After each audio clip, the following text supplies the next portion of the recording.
warmly,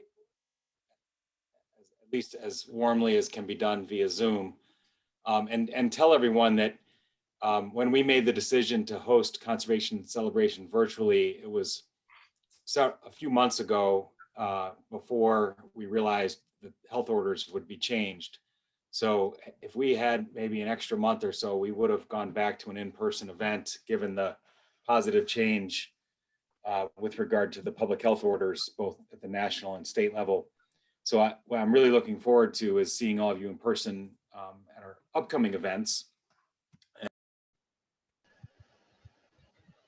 Oh, you're gone. Rich, you just went muted, Rich. The host muted me. Or which host? Sorry. So in any event, I'm really looking forward to seeing all of you at our upcoming events where we're now allowed to see you in person. What I'd like to do first is introduce Mitchell. As you all know, Mitchell's our current board chairman and will be board chairman for another year. It has been such a privilege and honor for me and our team to work with Mitchell these last few years. And Mitchell, on behalf of all of us on this call and all of us who are involved with Land Conservancy, I just want to personally thank you for your incredible leadership, but also for your devotion, which shows up every single day. Thank you. Well, thanks, Rich. I just wanted to say a couple things. And first of all, welcome everybody. Thank you all for joining us for this year's Conservation Celebration. And as Rich said, and I concur, I certainly wish we were all seeing each other in person, enjoying a wonderful farm fresh meal under a tent at the headquarters building. And I look forward to seeing many of you in person soon at some of the events that are upcoming. So thanks for being here. I just wanted to make a couple of remarks before we get going with the rest of the program. This year, 2021, we celebrated the 15th year milestone since our largest merger, or the largest merger of land trusts in the United States, which is what created the Western Reserve Land Conservancy. In 2006, 8 land trusts merged, 5 more have merged into our organization in the following years. And the accomplishments that we've made in that time frame are just remarkable. Our organization increased its coverage area from 14 counties in 2006 to 23 counties in the state through today. We've conserved more than 33,000 acres of working farmland and 270 family-owned farms in that 15-year period, created more than 60 land banks across the state of Ohio. And we raised more than $440 million for Ohio's land banks to demolish vacant properties in urban areas to really begin to reduce the blight that had occurred in so many of our urban communities. Amazing accomplishment. And that's just in the last 15 years. What I want to say is, it's obvious, but we don't acknowledge often, and I think this is the right occasion to do so, is that none of this would have been possible. Of course, our trustees are important, but it's really the dedication and the commitment of an amazing, incredible staff at this organization. The 44 employees at the Land Conservancy have an average of 6 years time spent on our team. 16% of the staff have been here for more than a decade. 5 of our staff members more than 15 years, and 2, that would be Rich and Amy, for over 20 years. In fact, Rich just celebrated his 25th anniversary with the organization just this spring. And Rich, congratulations, and a round of virtual applause. Our employee retention, I think, is one of the keys to our success. We, as an organization, need to develop relationships with landowners. We need to build partnerships with other organizations. We need to have the strong experience of handling complex real estate transactions. And employees who stay with us for this period of time gain experience, competence, and excellence in all of these functions, which is critical to us being able to undertake the complicated and complex transactions that we're involved in.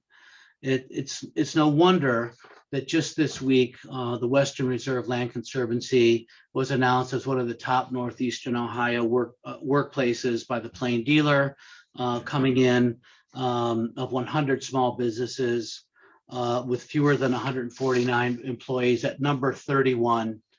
I have to add just below First Interstate Properties at number 30. There was a 95% response rate of employees within our Land Conservancy, and 83% of our employees said they were engaged with their work, and it really does show. I'd like to just share a couple of comments that some of our employees made in the survey to come up with the best workplaces as follows. Someone said, "I have the freedom to be creative and innovative in my work." Someone said, I can work at my full potential, and I'm highly supported by the leadership and the board." Another employee commented, "Western Reserve Land Conservancy is a think outside the box organization, and all are encouraged to find new and innovative ways to achieve success." And finally, the last comment, someone related, "I get to come to work every day and try to make the world a better place." And that's what we all do. There's really no truer words than that comment by that employee. And whoever said that, I want to say thank you. I think everyone on this Zoom call in this meeting can relate to it. So today we're celebrating our success over this past year, but I think it's as important to take this opportunity to celebrate the people in our organization who make that success possible. And on behalf of the board and with my own gratitude, I just want to say thank you to all of the employees at the Land Conservancy. We appreciate you, and you are the reason that we are the organization that we are. So thank you so much. And with that, I'll turn it back to Rich to take the program forward. Great. Thank you so much, Mitchell, and for those kind words about our team in particular.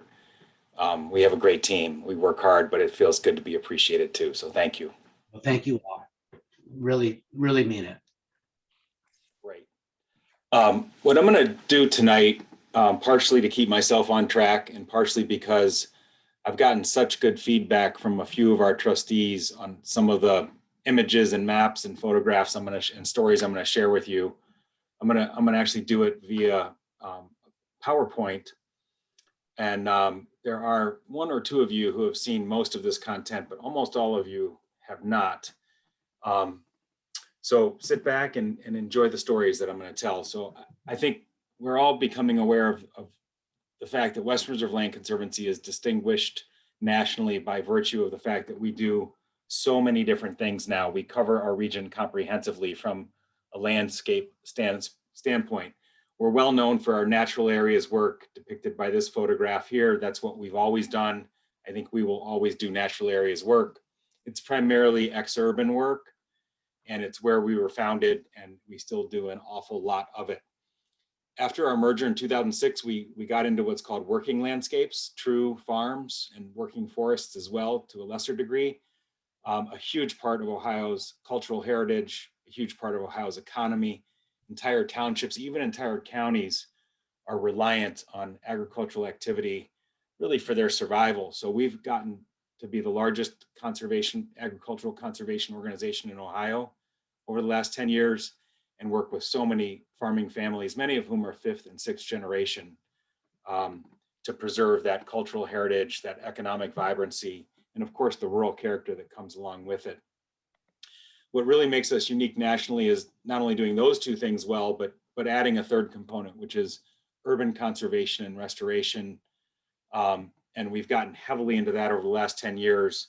And some of the stories I will share tonight are about that work. Just a quick overview to keep you all, I love seeing Debbie Nash and Greg Student on the call, of course. They remember when we were trying to get to 2,000 acres by the year 2000. now we're trying to get to 100,000 acres. We've already preserved more than 800 separate properties in the region, totaling more than 65,000 acres. And you can see that work is spread all over the geography of our service area. As you all know, we're still doing a ton of natural areas work. It's focused on biodiversity. It's extremely important to our region and our state. As part of that work, we're very proud to have created, and I think this is not well enough known fact, more than 180 public parks and preserves across the region. And you can find all of these public parks and preserves on our website now. We have an interactive map, which is very cool and lets you find a park or preserve virtually and then go visit it physically. As many of you know, as the years went on, we got more and more into what we called conservation coupled with historic preservation. So properties like White North Stables, where there was not only 75 precious riverfront acres in Hunting Valley to preserve, but there was the most historically significant stable complex in Ohio was also on that property. So we did both. We preserved the land, but we also preserved the stable complex. This property is a depiction of the Grove Hill Bancroft estate in Chagrin Falls Village, which we completed during the beginning of the pandemic in 2020, the first half of 2020, not only creating a new park in Chagrin Falls Village on Cottage Street, but also preserving the most historically significant large home in Chagrin Falls Village, the old Bancroft Mansion, which is in the process of being restored now. And then moving into our urban work, where we got our start really under Jim Rokakis's leadership, raising resources to remove vacant and abandoned homes, to improve the environmental conditions in the cities of Ohio, and then replacing those vacant and abandoned homes with leave behinds that were green and virtuous and nurturing of those communities. This was the first significant urban project we did that was in the city of Akron. It's now called Haley's Run and Adams Run. It's an amazing, transforming experience to go there. You are uplifted by this incredible natural area in the heart of a very urbanized landscape. As part of that work, we created more than 60 county land banks. There are only 88 counties in Ohio, and we've created now more than 60 county land banks. We currently run the Ohio Land Bank Association, which has created a political platform for us that is unbelievably effective. You'll be learning about yet another $500 million that our lobbying efforts just directly led to in the most recently passed budget. I'm not going to tell you that story tonight, but it's yet another incredible success story that's a direct result of the political platform we've built. And as we've expanded our work, we're now really learning how to connect children with nature every single day, whether it's on a preserve, whether it's in their neighborhood through our reforestation program, whether it's on a field trip or overnight experience. We're very heavily into connecting children with nature now, and I couldn't be happier we were able to add Renee from the Cleveland Museum of Natural History to our team this year, and she has done an incredible job of expanding this program area.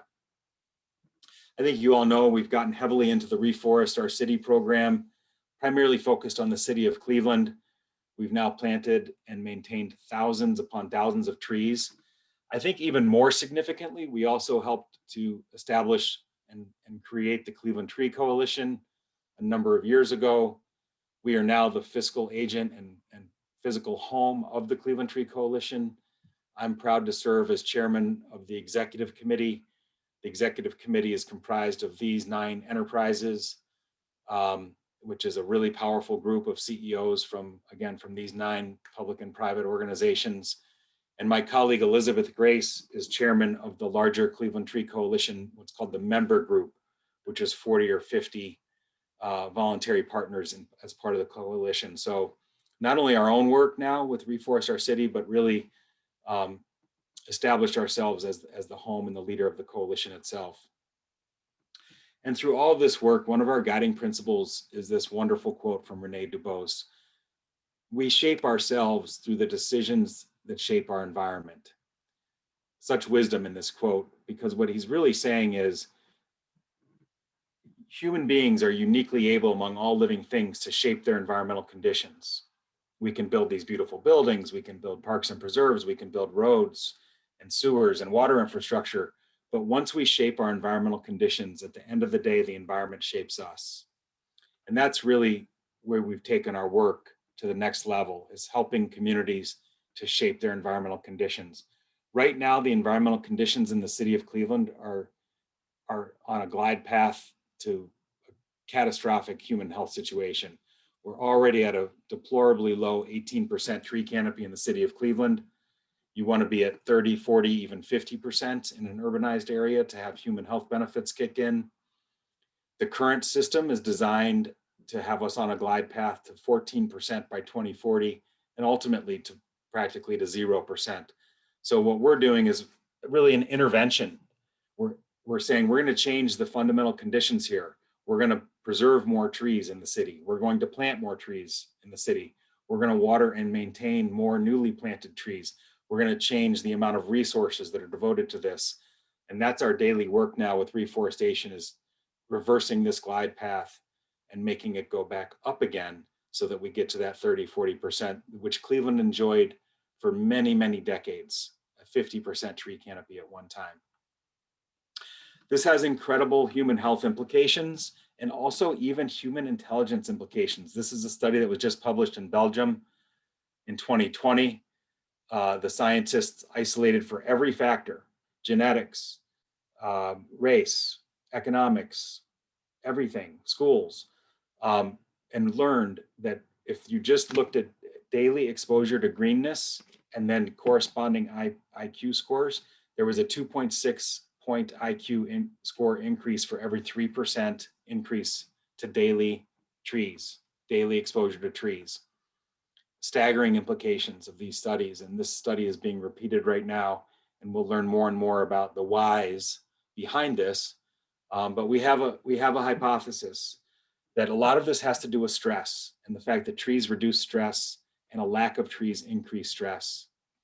So what we're trying to learn how to do is connect kids with nature without them even knowing they're connecting with nature. And you do that by making sure the streets they walk on to school, to grandma's, to the store, have trees. It's really that simple. This is the neighborhood I grew up in, Cleveland Heights. This is how we walked to school. It was like a little nature expedition every day, and we showed up at school relaxed and ready to learn. This is how a kid on the east side of Cleveland commutes to school on foot today. Not only are there no trees, there's no tree lawn. It's a stressful environment. Even on the side streets, this is in Mount Pleasant, there's one tree on this entire side street. Compare that to nearby Cleveland Heights. This is Cottage Grove, not a wealthy street, but in a different municipality, has a 45% tree canopy. And there are rental homes on this street. It's not exactly the heart of Cleveland Heights high-end real estate, but yet heavily treed. And in nearby Shaker Heights, even more heavily treed, over 50% tree canopy on Broxton Road. So what we're trying to do is figure out, how do you connect children with nature so that they're getting all of those benefits every day as soon as they step foot outside the door? And then how can we connect people with nature through the park and preserve creation that we're doing? Especially during the pandemic, we dramatically increased the number of parks and preserves we made available to the public. Here's a list of many of the preserves that we made sure became open. And what I want to share with you is this theme of healing and transformation. So this was Blue Heron Preserve when it was a sand and gravel mine. You want to talk about a blight on the landscape. Look at this. It's just incredible how hard these properties are treated when they're being mined and destroyed. This is what Blue Heron Preserve looks like today. We've healed that landscape. And what was really wonderful about healing landscapes and healing places is that ends up healing people. That ends up transforming communities of people, not only communities of plants and animals. And today, this is what it looks like. It's absolutely gorgeous. I hope you'll all get to visit it. It's in Newberry Township. It'll be the signature park of all of our signature parks and preserves. It's not quite finished, but you're welcome to go and walk the trails. Another amazing story of healing and transformation is the former landfill known as the Henninger Landfill. This is right next to the Cleveland Metro Park Zoo in the old Brooklyn neighborhood. This is what it looked like when we purchased it. It was an extremely blighted property. Had, literally a landfill, also a go-kart track, also a dumping grounds. It's basically the quintessential urban blight. And here's what it looks like today. We've completely healed and transformed this place. It's the most densely populated residential neighborhood in the city of Cleveland. So we're healing places, and that ends up healing communities of people. Look at this. It's just an incredible transformation of place. These pictures were just taken during the ribbon cutting ceremony last week, where we had literally hundreds of people come out to enjoy a sunny day and the dedication of a former landfill that's now a landmark property in the city. As I mentioned early on, we're still do plenty of work in the ex-urban areas. Debbie Nash and Greg Student will remember the Shiverick property. When I was hired in 1996, this was put at #1 on my list of things to do. It took me 25 years, and yet here we are. The Shelter Hill Shiverick property we now own. It was a very stark choice between development and preservation. Here's the 21 home subdivision plan that we were racing against the clock to make sure it didn't become this. Instead, it's becoming this. We have reconfigured the property to allow for 3 permanent residences, where the residential cluster has historically been located since the early 1900s. Actually, since the 1800s. And then this area here will be a 100-acre preserve, and then a preserve area along the Chagrin River as well. And instead of being a 21 home subdivision, this is what the property will look like forever, because in addition to preserving the land like we did with White North, like we did with Grove Hill, we're also making sure that the historic stable complex, the historic home on the corner, which is the oldest home in Hunting Valley, built in the 1830s, and the 2 historic cottages located right here, those are all being restored historically, appropriately by our partners. So it'll look like this forever now instead of a 21 home subdivision.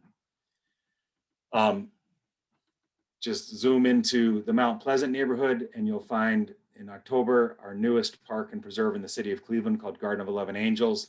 Talk about healing and transformation. One of the things we learned in doing a study of formerly redlined areas is that the Clean Ohio Fund had distributed $45 million over the last 20 years to conservation projects in Cuyahoga County, but $0 had been invested in the historically African-American East Side neighborhoods like Mount Pleasant. So we had $25 million going to the ex-urban suburbs and $0 going to the East Side Cleveland neighborhoods. And you can see a scattering of millions elsewhere, but really $0 there. I'm very proud to say that we were able to assemble this land at East 123rd and Imperial. We're in the process of restoring it. This was the site of the infamous serial killer Anthony Sowell's home. After he was discovered, after 11 bodies were discovered at his home, the home was abandoned. Obviously, he went to jail. The 7 homes adjacent were abandoned and became stripped and vacant, and they were all demolished, and we acquired the land and worked with local leadership to create a beautiful memorial park in memory of those 11 women. It's an incredibly poignant project. It'll be completed later this fall, and I hope you all join us at the grand opening.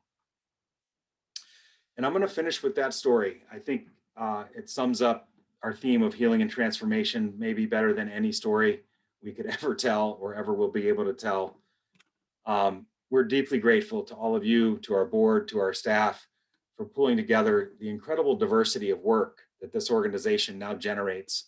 And not only a diversity of work, but a great quantity of work. This is now over 800 completed conservation and restoration projects. This is now nearly 200 public parks and preserves. And the list goes on and on. As some of you will remember during our last strategic plan, we said, all of a sudden we have a legacy. You know, for many, many years, we were the startup. And at the last strategic plan, it kind of hit us like a lot of really good weight. We now have this incredible legacy of 800 completed projects, of almost 200 public parks and preserves, of dozens of tens of thousands of acres preserved. So my hat is off to all of you for making this possible. It's my favorite event of the year because I get to be with the people who actually made all of this happen.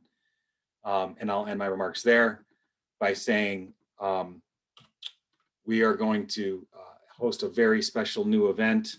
It'll be replacing Evergreen Ever Blue in October. I hope you'll all mark your calendars. It's going to be October 21st for the corporate breakfast at 9 a.m. at Public Square in the middle of Cleveland. Then Saturday night at the Bolton Estate in Mentor, we're going to have a nationally significant musical act. We're currently negotiating with several music performers and bands, and that'll be a great party. It's called ROC and CLE. It stands for Reforest Our City. And the Moaka Foundation, in particular Scott and Julie Moaka, have driven much of the planning and investment to make this possible. We're very, very grateful to them. Kathy, I see you have a hand raised. Yeah, thanks, Rich, and thank you for that wonderful presentation. I just wanted to, I've read so many articles lately about what you referred to as far as the tree planting is concerned, and I just wanted to, I don't know whether you've seen this latest monthly edition of National Geographic, but Yes. it's got a huge article about Los Angeles, and it says along one Los Angeles street, wealthy areas are shady and cool, and then the tree canopy decreases and temperatures rise as you drive south. So it's really, I mean, on the cutting edge in so many areas. And I think we're, thanks to you and thanks to Elizabeth and our other staff and board and the other partners that we have, we are doing exactly the right thing and leading the charge. So, congratulations. Thank you so much. And that is an amazing National Geographic piece. And there's some online stuff too, if people are interested. Right. Great. Well, thank you. We're going to transition now to a cherished tradition, which is the awarding of the Grimm Conservation Medal. It's even more special this year because we just elected Christy Grimm Hill to our Board of Trustees. So it's been a number of years since Dick Grimm's death, and Christy is now going to be a Grimm family member on our board as well, and we couldn't be more excited to welcome her. And Christy will be sharing a few remarks in a moment. What I'd like to do is just remind everyone what the Grimm Conservation Medal is. Then we'll share with you who's getting the award, and at least two of the Grimm family members will speak, I think, and Andy Mcdowell will help us as well as the recipient. So the Grimm family made a very large gift to us many, many years ago. It was a $1 million gift, and it was the largest gift in our history at the time. And in honor of that, the board created the Grimm Conservation Medal. And it's always been awarded to a family who has preserved their land voluntarily and without regard to financial benefits that can accrue to families. So Dick was very specific. He wanted it to be about the conservation ethic of the family and the grantor of the conservation land. And that was always a driving force behind his decision-making, and his children and Sue have continued that tradition. So this is really, in many ways, the highest honor we give to a person who's preserved their land. And I think what I'm supposed to do next is introduce Dick's son, Tom, to speak next. Tom?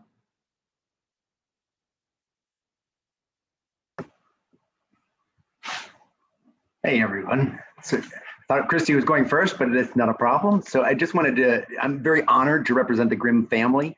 My family lives down in Charlotte, but we stay very connected with the Western Reserve Land Conservancy, and we're lucky to spend quite a lot of time with Stella and team last week there. And just wanted to let you know a little bit about my mom and dad. I think many of you knew them quite well, but they truly believed in conservation at their core. It was who they were. It was woven into the fabric of who they were. We recycled 50 years ago, before recycling was ever a thing. I was laughing last week when a lot of the caregivers, sadly, my mom has a significant Alzheimer's, but the caregivers are still washing out the Ziploc bags and reusing them. I mean, this is how my family grew up. Very, very into understanding the importance of leaving something better than the way you found it. I think, Dad and Mom were really focused on this. I think Dad's, one of his proudest moments was working with Chagrin at the time and creating Western Reserve with a group of people. I know Gordon was part of that team, and Dad was very, very proud of what you guys had created and the people that work there and care so much about it. We try very hard to keep the legacy going with Katie and myself and our children, and Christy with hers as well. And Dad really enjoyed meeting like the salt of the earth people through the process. And Gordon clearly is one of those folks. And it's just an honor to be here today. And that's all I have. Nice to see you all. Thank you so much, Tom. And thanks for all the time you give us helping with this and other things. Appreciate it. Sure. Christy. Okay. I am so happy to be on the board. Thank you for that little shout out, Rich. It'll be very fun. And thank you everybody for organizing this wonderful conservation celebration. I'm so glad to be part of this event and glad it's Zoom for me since I'm in New York, and where it was 97 degrees today. So I'm a little jealous of your cool weather and the rain. I am Dick and Sue Grimm's oldest child, and I live in Westchester, New York, which actually is so similar in topography to the Cuyahoga Valley and Chagrin River Valley. Dad was shocked when he first came here. He thought I'd be like, he was thinking the Bronx, and it's really green out here. So I feel very fortunate. Growing up, I loved working alongside Dad outside, chopping wood, planting, pulling weeds, residing the house, cutting the grass, whatever he needed us to do. He always loved the outdoors, whether it was vegetable gardening, reclaiming woods for another garden, hunting, fishing, playing tennis. He never lost that love and was so happy to dedicate his intellect, energy, and passion to the Land Conservancy in what I like to say his third chapter. He totally, Tom, I so agree, believed in the value of the land and in the importance of the human connection.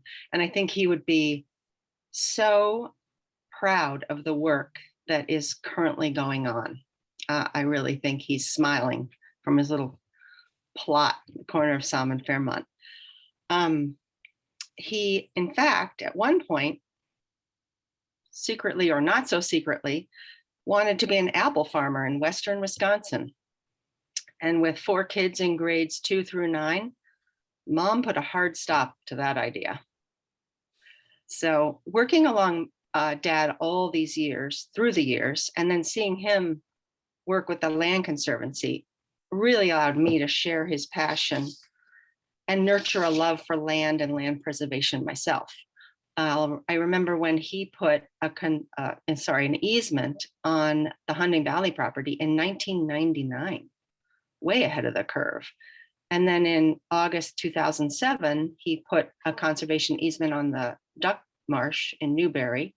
And then in October of 2007, he put another easement on a farm in Heron. So, and we have in turn put an easement on our property here in Westchester with the Land Conservancy here that Rich knows about. I thoroughly enjoyed seeing the pictures of this year's candidates when we were looking at the candidates and reading about why they placed land conservation easements on their properties.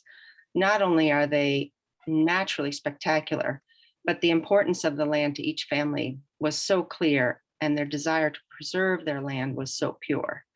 I want to extend a huge congratulations to this year's winner of the Grimm Award. And Dad would have loved being part of this event tonight, as always, and would have loved giving this award to the recipient, honoring their shared commitments to land and preservation. Thank you. Thank you so much, Christy. Much appreciated. I'm going to turn it over to Andy Mcdowell to introduce the award winner.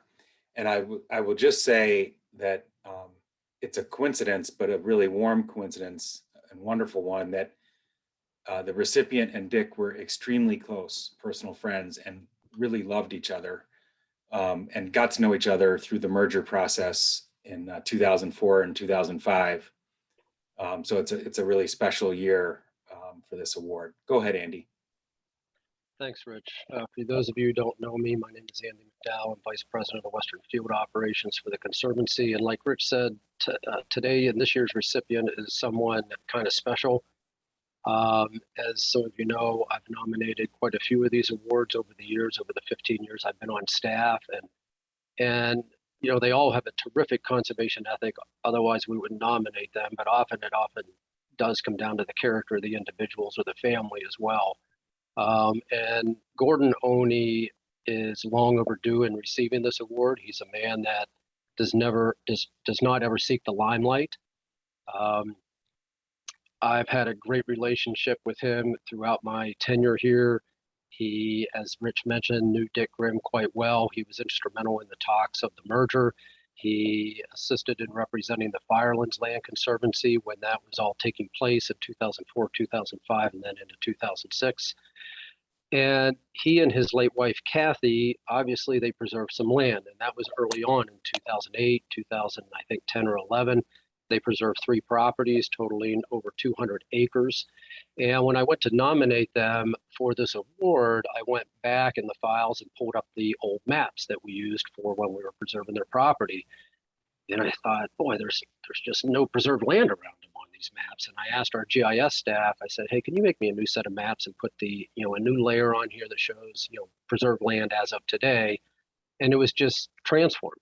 And it just goes to show that when you have the right individuals in the right place, they set the tone and they set the example. I mean, the map that Rich showed earlier in his PowerPoint of where we're at now with preserved land across the Western Reserve region, if you showed the map earlier of what it looked like in 2006, it's just a night and day difference. And that was the way the maps looked when I first looked at Gordon's maps, the way they look today. But in addition to their land conservation ethic of him and Kathy, he's done so much more above and beyond when it comes to conservation. He continues to serve on our Firelands chapter board as an active volunteer at 80 years young. He has been instrumental in Rails to Trails throughout our western region in establishing the North Coast Inland Trail and working with groups and partners throughout Huron County and beyond to get that trail established. In addition to that, he also has been serving on a Clean Ohio committee for many, many years that serves Lorain, Huron, and Medina counties in distributing Clean Ohio funding. So his conservation ethic goes far and beyond preserving land, but he's always somebody I turn to on a daily basis when I need to consult with somebody about the lay of the land in Huron County. And he's one of those kind of people that, despite Rich being the guy that signs my paycheck, I always feel like Gordon's the kind of guy I think about when I think, boy, if I really screw up on this job, I don't want to let Gordon down. He's that kind of man. So with that, let's roll that video, Jared.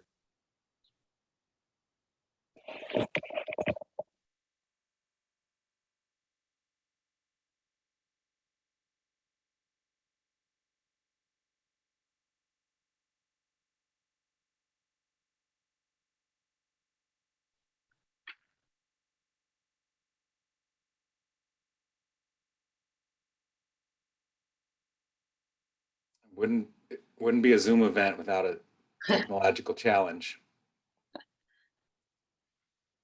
It's funny because the video worked just fine at 5 minutes before 6.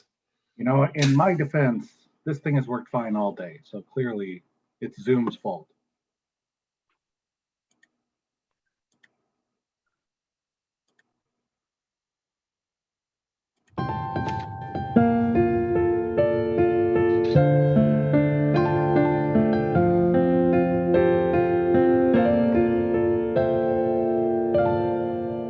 I was born in Greenwich, Ohio, about 10 miles from here. I'm 81. We moved here in 1963. Hasn't changed much, probably fewer houses because some have gotten older and been torn down. Kathy and I bought the first farm in 1974, and we were starting to invest for the future, for our future and our family future. farming seemed like a good investment, and I guess I still long to be a farmer, perhaps. So we did buy a farm, paid about $500 an acre for it back then. And then 2 years later, we bought another one for a little bit more than that. So that got us up to about almost 200 acres. And then, probably 10 years later, my brother was buying a farm, and there was about a 16-acre marsh that he was talking to me about improving the drainage on it and drainage of it. It had been, because it had formerly been farm ground. I told him he should preserve that and conserve it. He says, I have a better idea. You buy it and you preserve it. So that's how I ended up with that one. It's a pretty unique little piece of property. It's near others just like it. I had been a member of Nature Conservancy and other conservation organizations for years. I guess I began to feel that I needed to be doing something and doing more myself rather than just trying to convince others to do things. I needed to step up more also.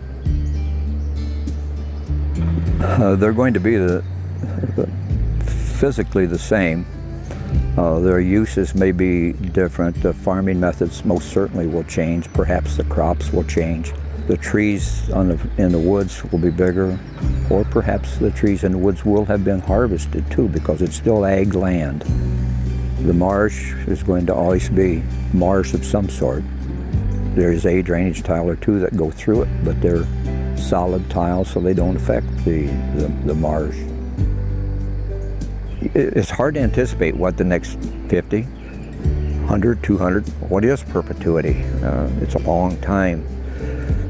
So you have to do your very best to think of your situation, what it means to your own situation, to your families, and for future generations of your families, to your community, to your neighbors. You need to talk to people one-on-one, from your heart, really. Explain it, give them facts. Don't tell them what to do. Give them facts. Tell them what it has meant to you, and then let them make up their own minds. Be willing to answer questions, any questions they have. Recommend these professional people that we have working for the Western Reserve Land Conservancy. I have always been so impressed with their professionalism of these people, and how devoted they are and committed to this work that they do. I think it's remarkable. To me, it's a real privilege to be a part of that effort, that kind of effort with that kind of meaning and long-term effect. And I'm just proud to be a part of it. I was surprised. I've tried pretty much to stay in the background, which is more my style. I'm pleased to be recognized, certainly. I guess I wish I could have done more, or might have done more, but I think I tried to do my best at it, so I'm pleased to be recognized. Dick Grimm was a fine person. I'm not acquainted with the other family members. I did meet Susan a time or two at celebrations, but those people were committed, so that's what I've liked about this whole thing. I've said it, I don't know how many times, but I'm very proud to have been a part of this. I think these farms will be in our family for many years to come. I have one son and two granddaughters, so we'll see how that all works out.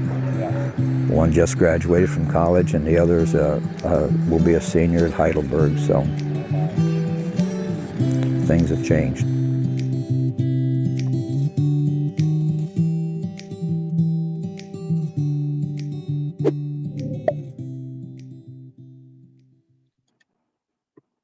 That's wonderful. Thank you for pulling that together, Jared. And Gordon, thank you for everything you do and all of your wisdom over many years. Would you like to share anything live, Gordon?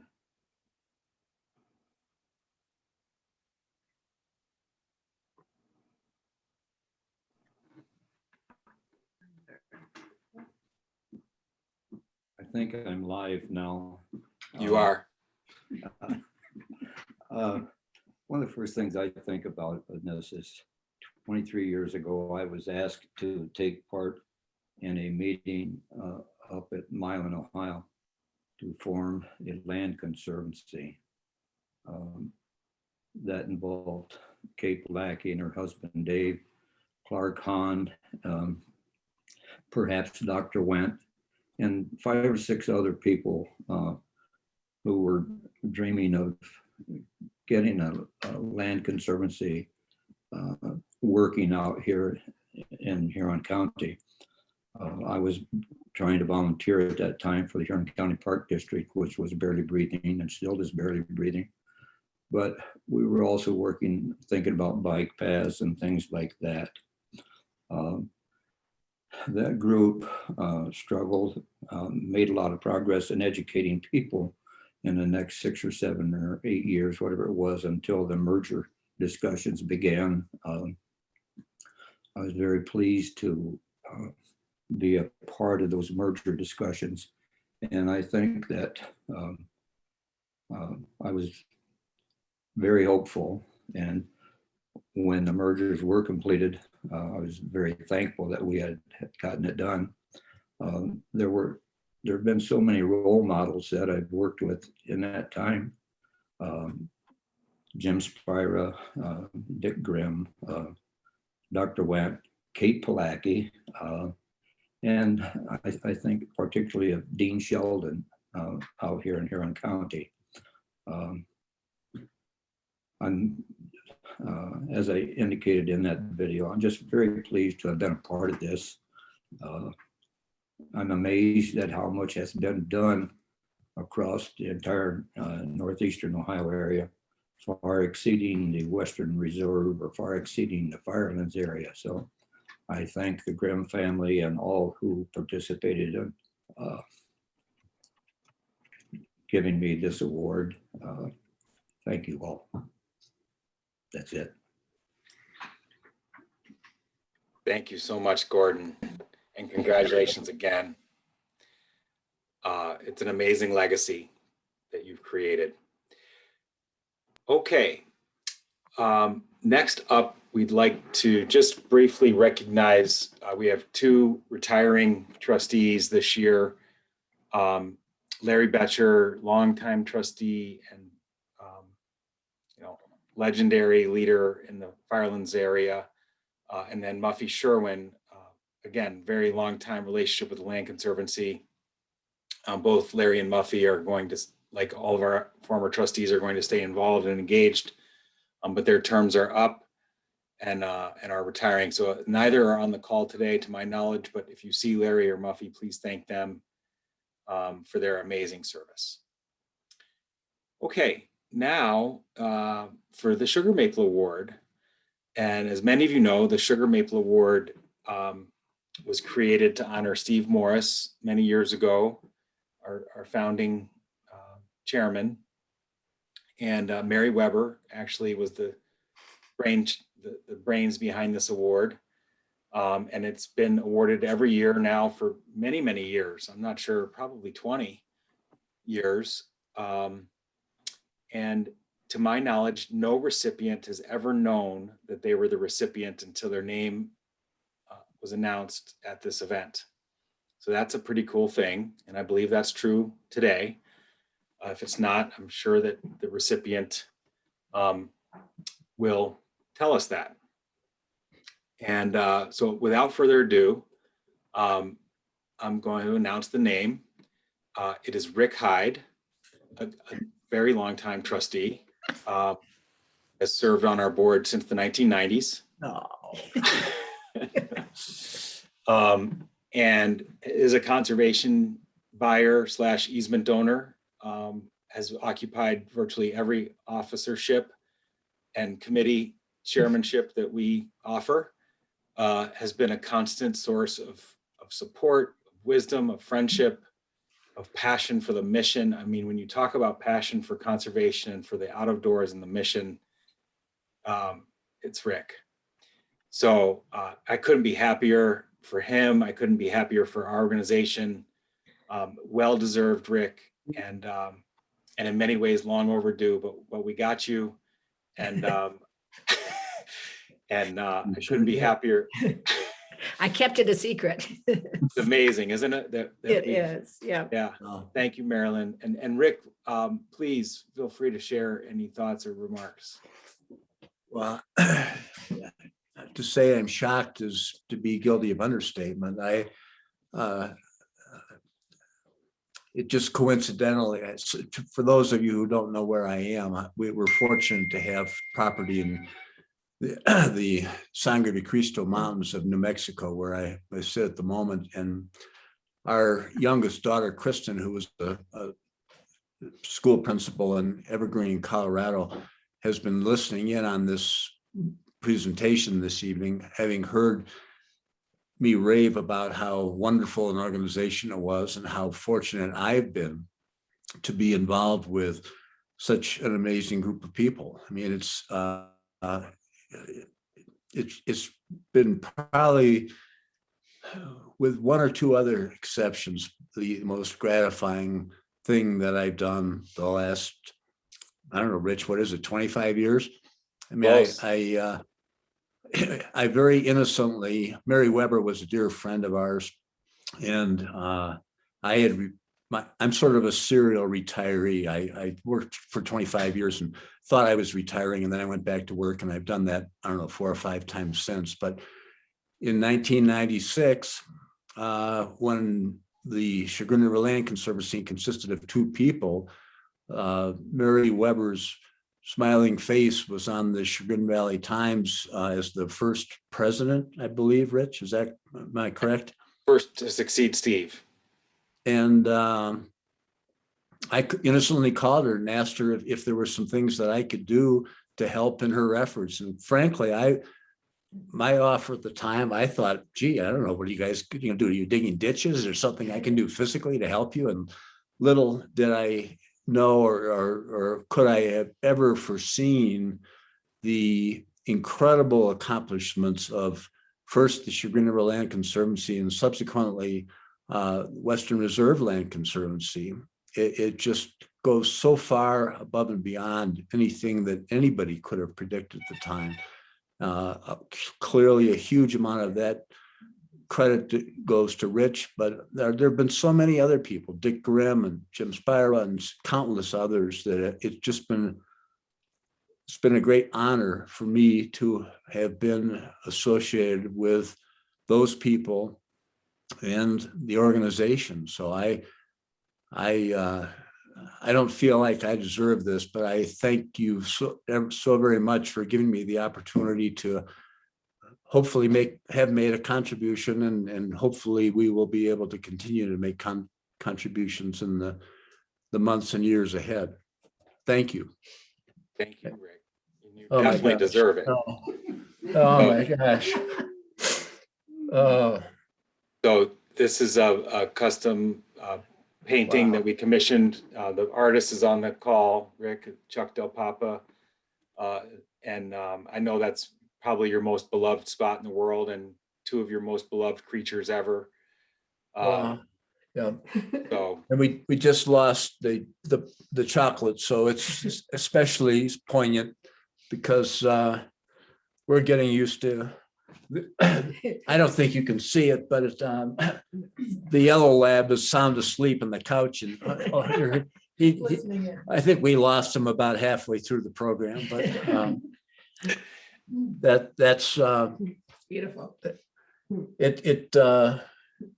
That's your land. It's land and it's dogs, 2 things I dearly love. And thank you so very much. thank you, Rick. It's been such a privilege for me to work with you, to serve with you. And you've provided more succor and assistance and guidance than anyone could ever ask for. Thank you. Well, that's special coming from you, Rich, and special given my knowledge of how many other fantastic trustees and volunteers there have been for this 25-year experience. I salute all of you. Thank you so much.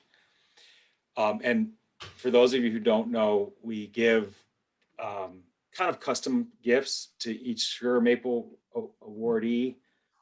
So they always have gotten a piece of art. That was a Mary Weber tradition, and we've carried it on. And then something that's special to them. So we're going to give Rick a really good bottle of bourbon.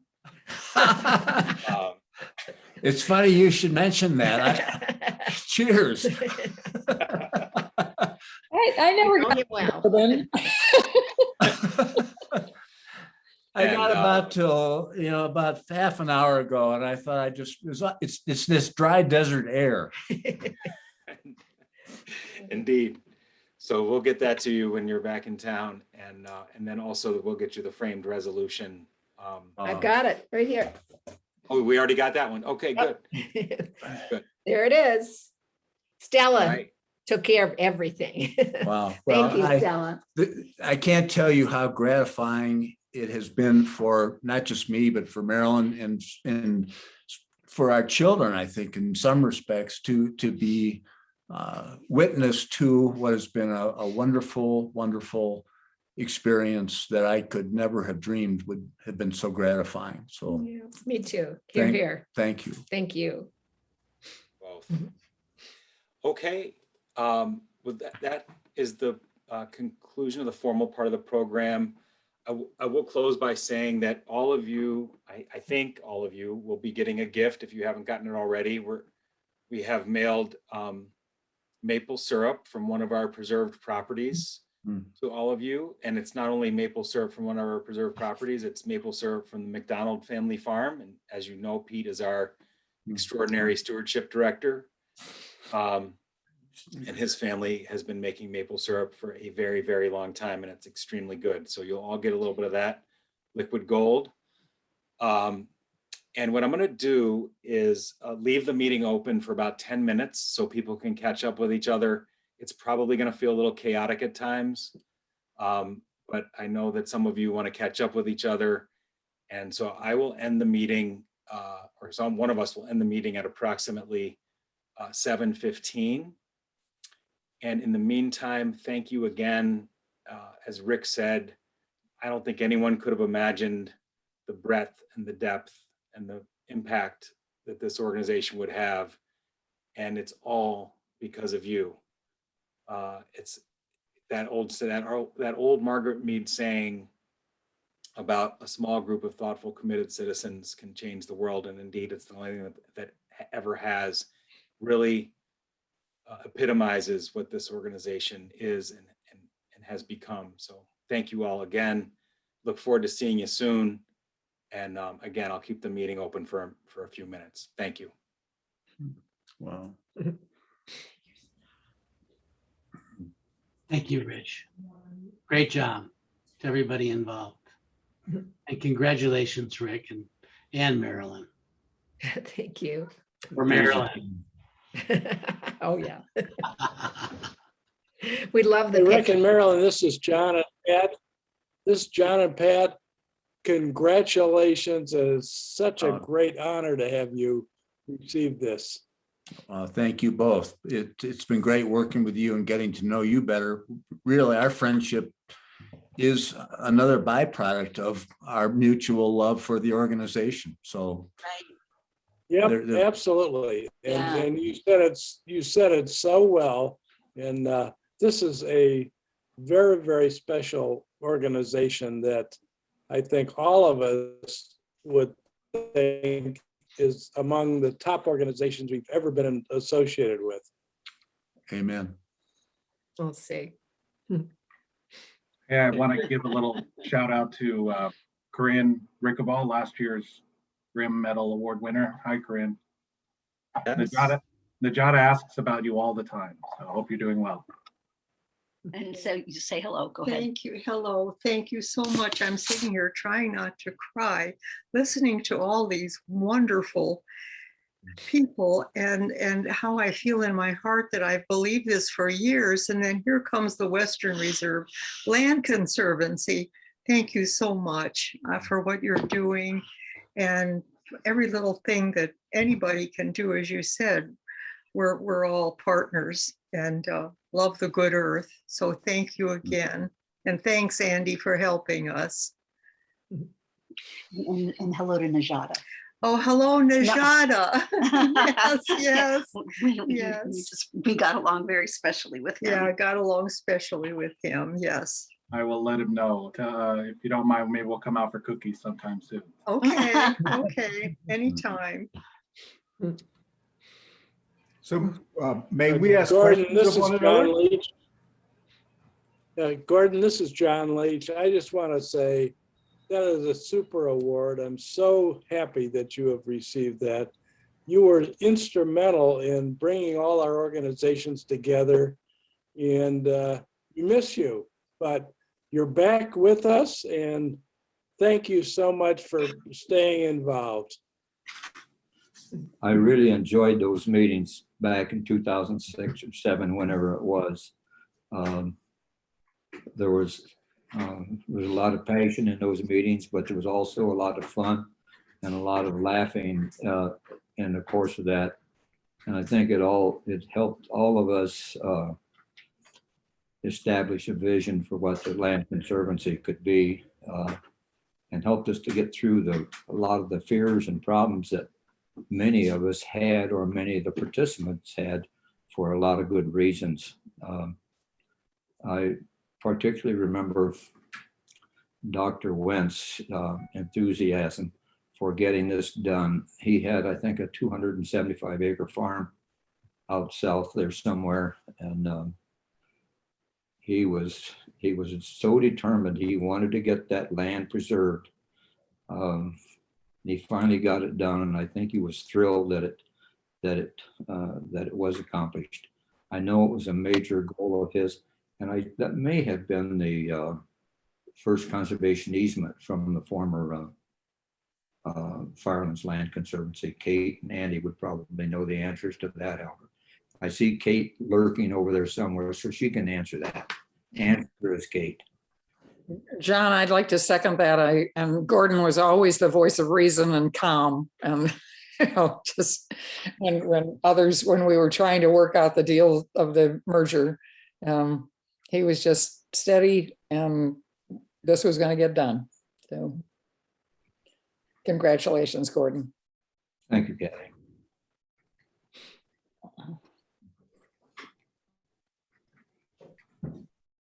I heard someone say, may I ask a question, but I don't know who it was. Well, it was Russ on to hi. Russ? Yeah, hi. I don't want to be too discursive here, so because I was going to ask Rick and Marilyn about what similar organization is in their part of the world right now doing anything that approaches what we're doing. And I think maybe the Santa Fe, the Conservation Trust or something, but anyway, just wanted to throw that out.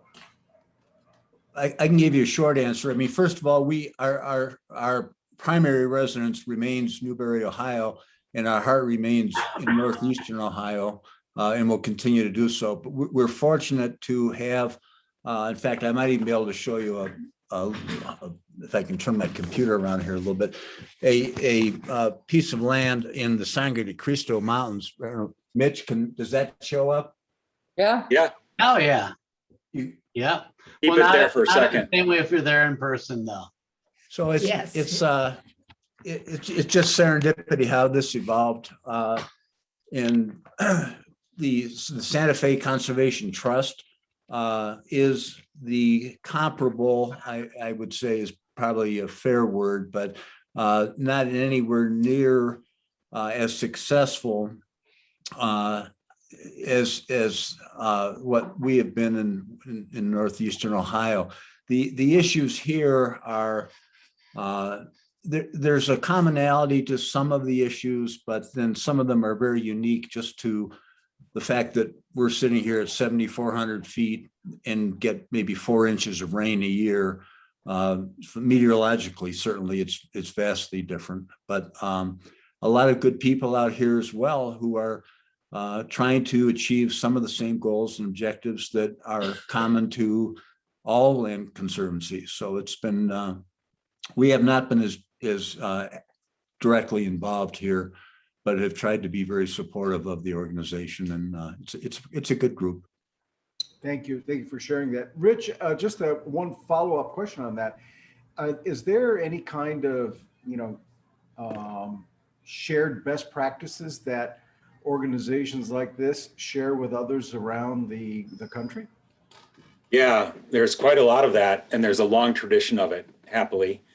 The main convener of that activity is called the Land Trust Alliance, and both Kathy Leavenworth and Bill Mulligan are on that board, as well as our board.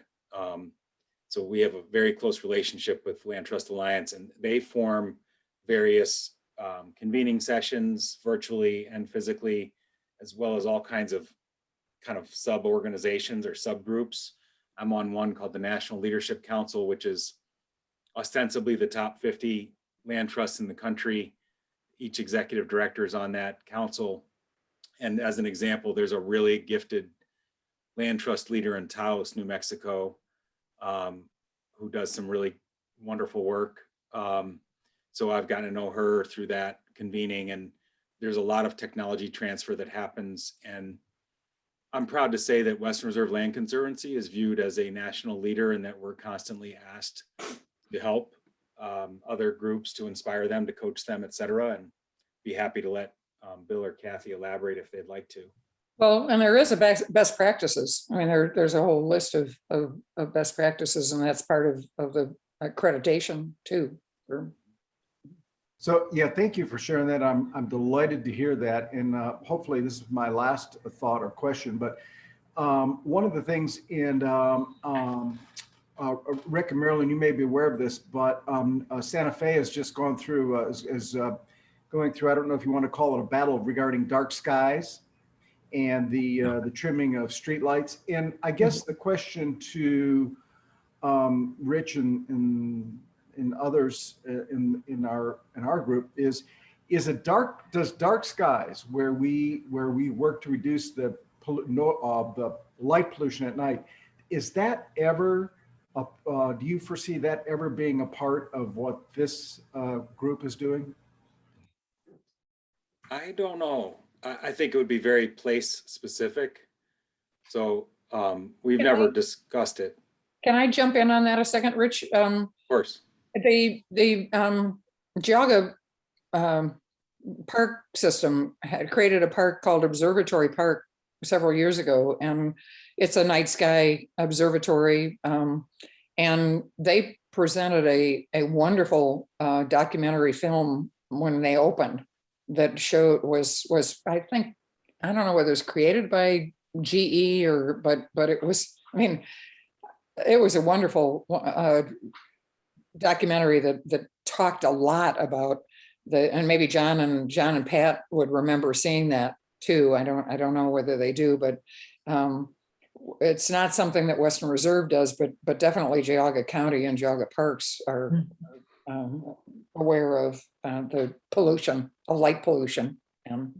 The observatory that you're referring to is on Clay Road, which is, we live in Newberry where we have our preserved property, and it's only about 7 or 8 miles east, and it's really impressive. And John Leach, I know, was very heavily involved with the Geauga Park District and making that a successful venture, which is probably doesn't get as much attention as it should. Area And Pat, before they went to the world. Right. Well, if I can tell a little bit about this. We made an application when the park was initially put in with the Dark Sky Association, and we were one of the first areas that received the certification for dark sky protection east of the Mississippi, which is amazing when you think about it, in northeastern Ohio. And we had we still do have two large telescopes that are working telescopes that with astronomers and people in the community. And the Dark Sky Association has been very helpful with us to make sure that the community around us and actually nationwide and internationally knows that we are part of that process. So to be able to do that in other areas of the country would be very, very helpful and fantastic. We can do that as a group.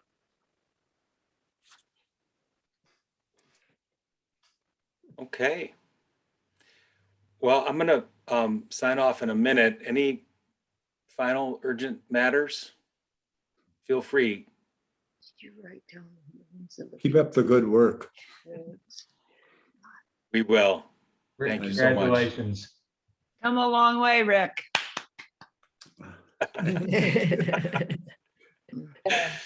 Cheers, cheers, cheers. Thank you. Another year. All right. I'll see Happy you guys. summer, everyone. Yep. Yeah. Happy Happy summer. 4th of July.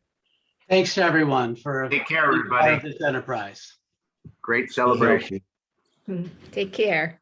In person next year. Absolutely. Yes. Absolutely. Thanks, everybody. Bye-bye. Thanks, Bye-bye. Rich.